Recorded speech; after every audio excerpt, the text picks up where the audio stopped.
Welcome to our new music videos.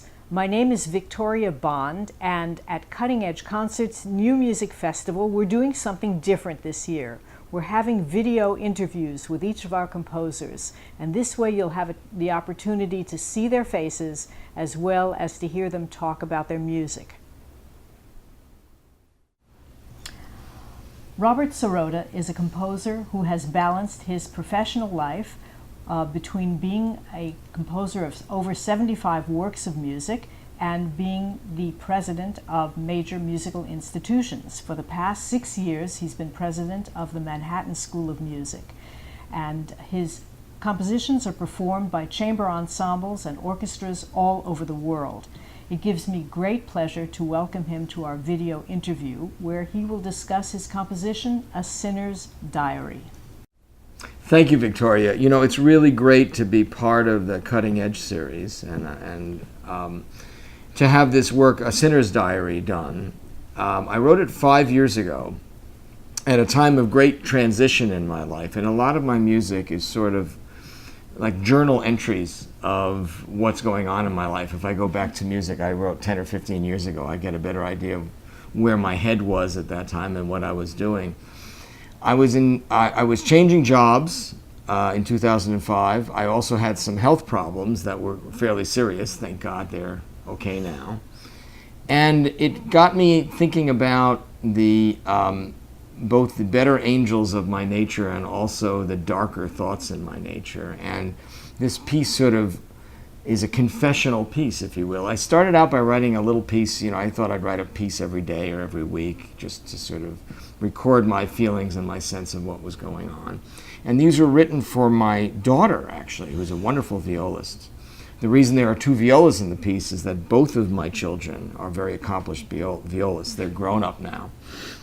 But they were going to perform in the premiere of this piece. So it started out innocently enough, and then some of the movements got kind of dark, and I began to realize that what I was writing was this kind of perverse, sort of surrealistic liturgy, if you will,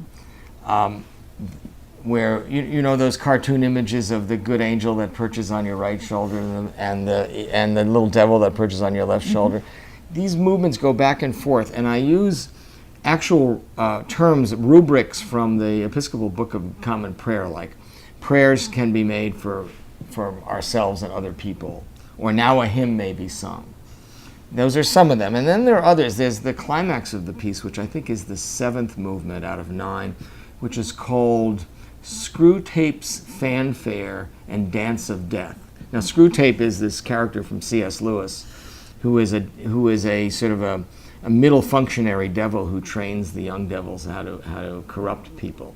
So the piece got kind of wild and racy, and I think it came out very well, but it's kind of an interesting, harrowing experience for me to listen to it sometimes. So I hope people enjoy the piece. I think this will be one of it's only been performed a couple of times, and it was performed once in New York, but at Juilliard at a sort of a graduate recital. This will be the first real public premiere in New York, and I think, although we can't say it's the premiere, it's the big public coming out in New York of this piece. While we're talking, let me ask you about balancing your life as a composer and your other job, your day job, as it were. Right. How do you manage that? I get up really early. Mm-hmm. I live where I work.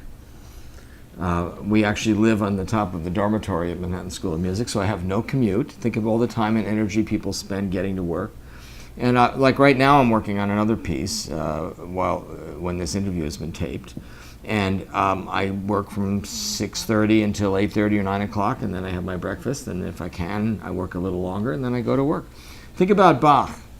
He had a church job. He ran a school. He had 20 children. And he had to write a cantata every week. It's always been this way. Yeah. You know, yeah. And you're a composer, you know. Oh, I understand, you know, very well. And the difference is that I actually have a job where I'm surrounded by wonderful musicians who, when they're not aggravating me, stimulate me very much. Mm-hmm. And so it's not all so bad. As long as my energy holds out, I'll be fine. Right.